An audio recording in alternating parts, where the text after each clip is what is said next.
Hi there, I'm Rebecca and a really warm welcome back to my channel created by Rebecca. In this week's video we're going to be playing with these super granulating watercolours from Schmincke Horadam. It's the Haze set, they're gorgeous. Let's get started. Inside this gorgeous little presentation box are 5 tubes of the Schmincke Horadam Super Granulating Haze colours.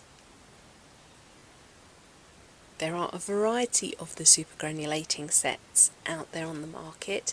This particular set is exclusive to Jackson's Art and it has the Haze Pink, Haze Blue, Haze Indigo, Haze Brown and Haze Black.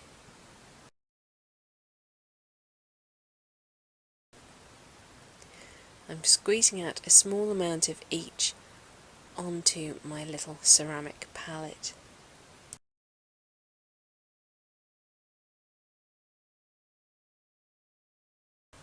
And I'm going to be using 2 of my Art Master Pearl Series 11 paintbrushes. I really do like using them with watercolour. They're synthetic, so they have lots of spring and they come to a really nice point as well, which is going to be perfect for this particular project. And in fairness, this is a glorified swatching session.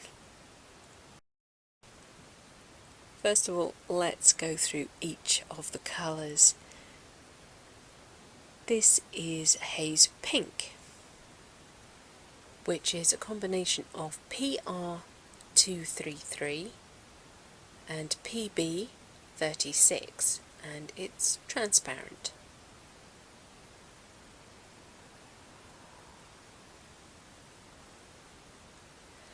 It looks a bit peculiar as I'm putting it down on the paper. It does seem to have this tendency to want to blob and then follow the paintbrush around. Maybe I'm not quite using enough water with it here. You get the best granulation effects on the watercolour paper. This is the Clairefontaine Gold Line Watercolour Studio Pad cold press paper. It's part cotton, part acid-free cellulose, so you're not going to get the effects that you would if you were using 100% cotton, but it does have that texture which all helps with the granulation.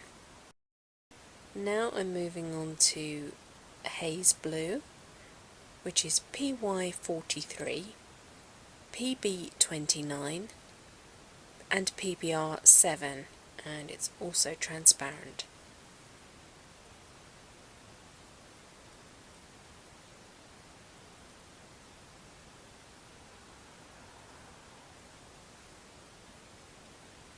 I'm trying to keep most of the pigment down towards that lower area of each shape. These stylized leaves are based on a Zentangle pattern called Flux. Now, I'm not a certified Zentangle teacher, so I have to be a bit careful about talking about Zentangle. It is covered by copyright, so in the description box to this video there will be links to the Zentangle website where you can learn all about it. I'm not going to be teaching you Zentangle here. We're just going to be using it as a vehicle for swatching these colours.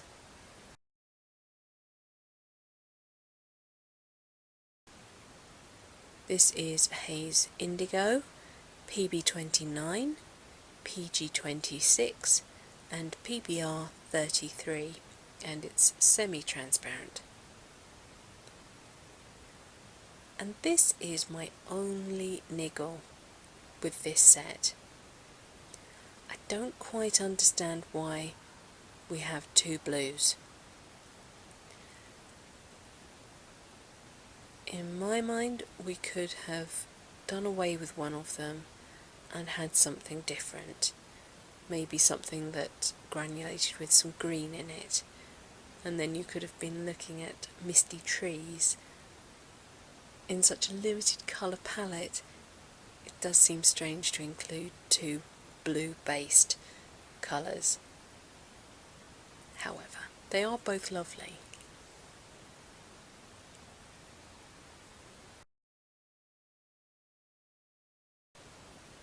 Notice how I'm coming in with a clean brush and trying to sweep the pigment down towards that point. And this will help give each of the leaves a more three-dimensional, solid feel.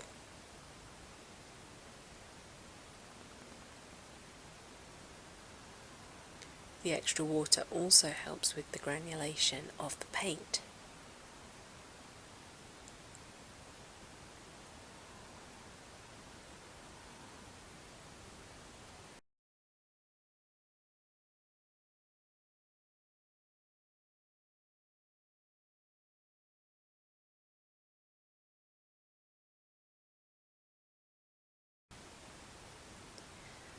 Now we come to Haze Brown, which is PBR 7 and PBK 11.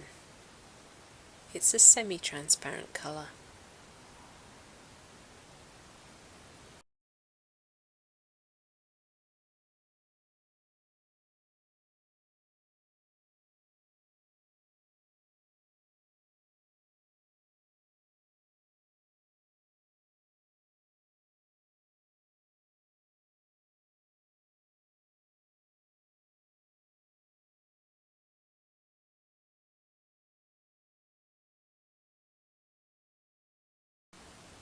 Again, using that clean water to move the pigment around, creating a lighter space towards the top of the shape and encouraging the pigment towards the bottom. And then I've decided to just beef that up with some extra pigment.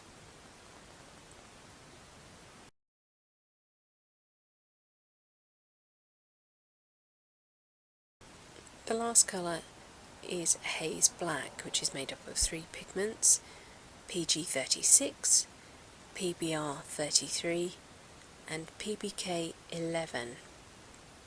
PBK11, which is in the brown and the black, is Mars Black and is a very granulating colour all on its own, and it can be quite interesting to play around with PBK11 and other pigments and create your own granulating colours.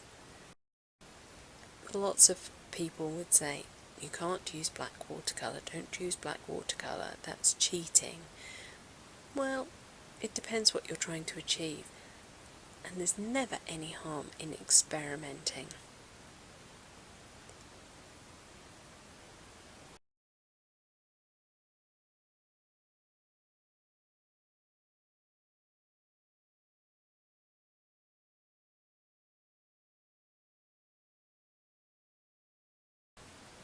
Now we've had a look at each of the 5 colours, we're going to carry on with the rest of the design and following my sketch and filling in each of the leaf shapes. I'm trying to use the colours across the page rather than having 2 leaves of the same colour right next to each other. I'm trying to make sure that I'm spreading them around.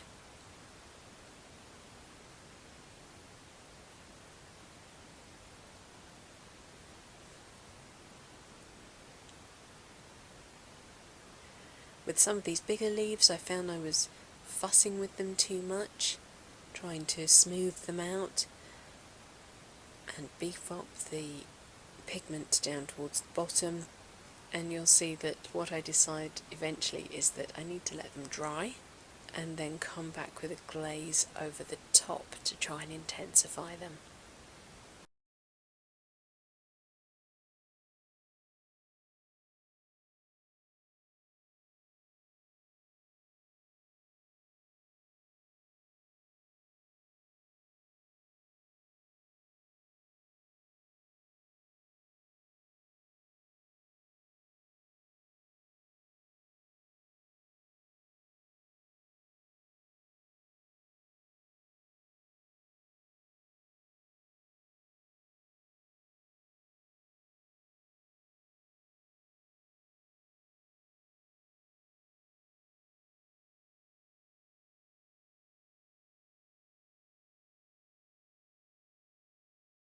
I was fiddling here.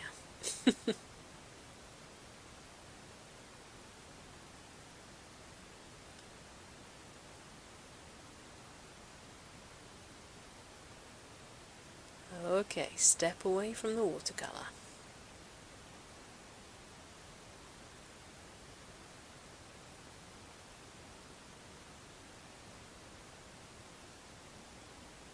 Phew.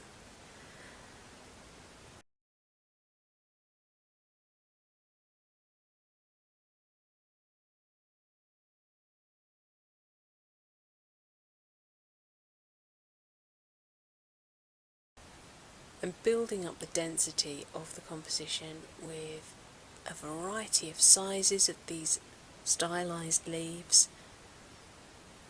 allowing them to grow from each other, filling spaces, evolving beyond my original sketch.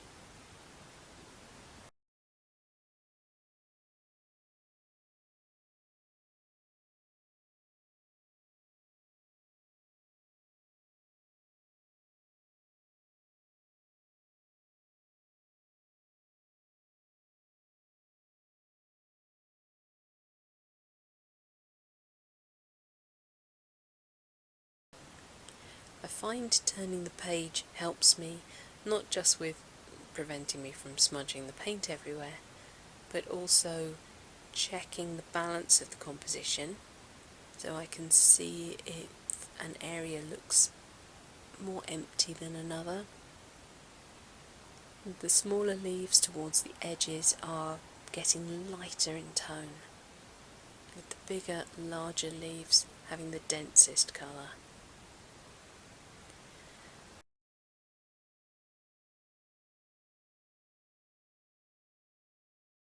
Now I'm coming in with my Kuretake Gansai Tambi Starry watercolour set, and I am using that first gold colour there.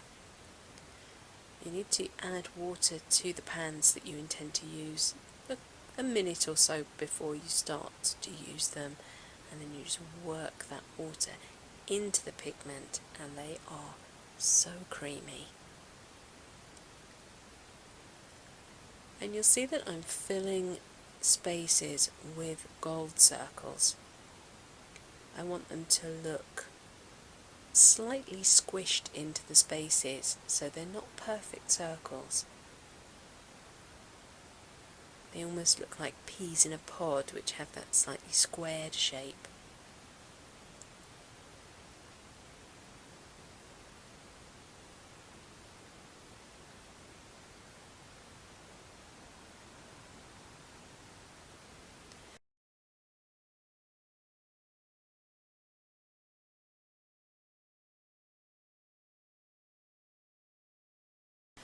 Now I'm coming in with some Sakura Pigma Micron pens, and I'm starting out with the size 08, which actually I think I stick with through the whole thing.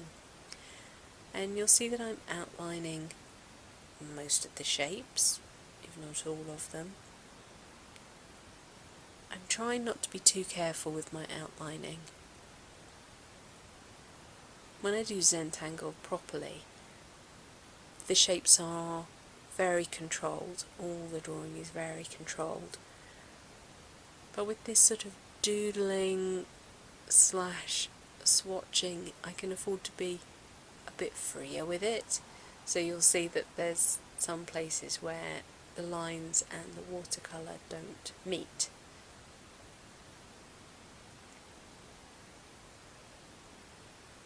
Now I'm adding some extra layers by adding these spirals in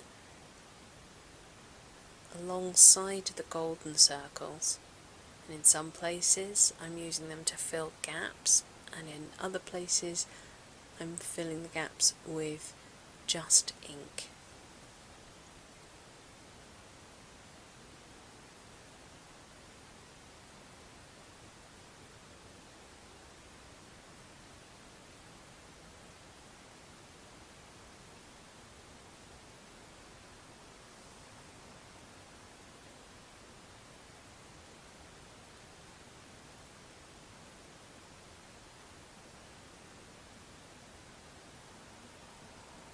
then I'm adding these lovely sweeping spirals up the centre of each leaf. And finally, just to give the golden circles a bit more form, you could come back in with a white gel pen if you wanted to add highlight, but I liked the depth and the weight of these shapes just as they were, so I decided to use the black rather than coming in with white. And here you can see it completely dried. You can see all the granulation across the different leaf shapes.